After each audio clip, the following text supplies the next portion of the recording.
This is day part 4, I guess. I'm gonna call it finished. We're gonna put some meat on it and try it out here in a little bit. The wife's counting on me,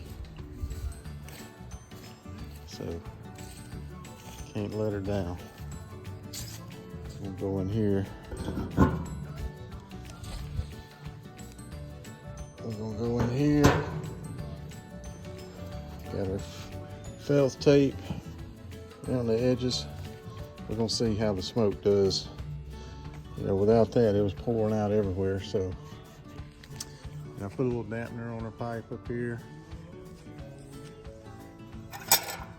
It'll just roll over like that as you need it to cut back in the air.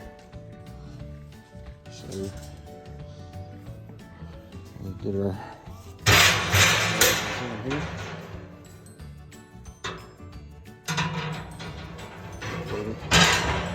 Got a tenderloin on there.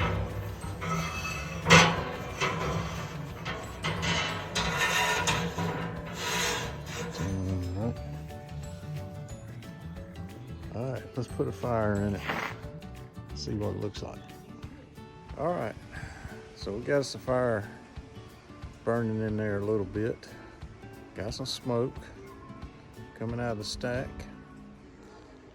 So it looks like it might have been a success with the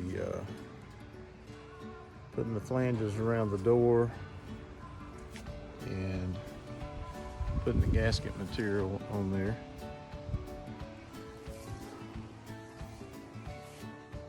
We'll let this thing smoke on up, and we're gonna see what's happening.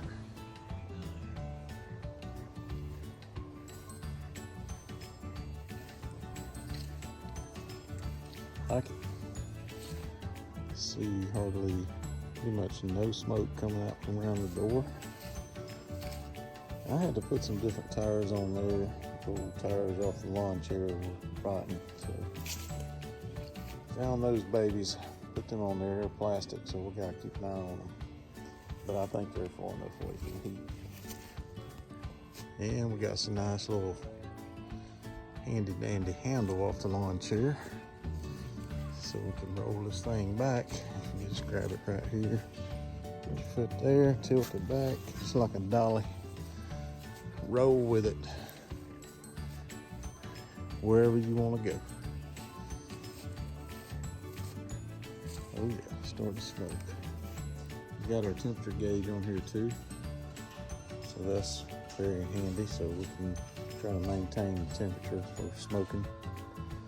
Got a little, the blue area.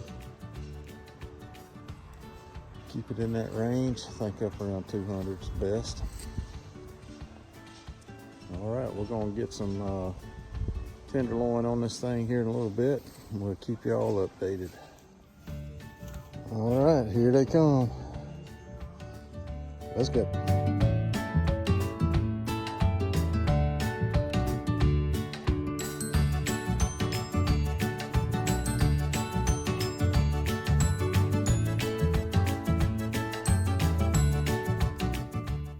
All right, 3 hours on a brand new smoker. We're gonna see how these tenderloins are gonna turn out. Look pretty good.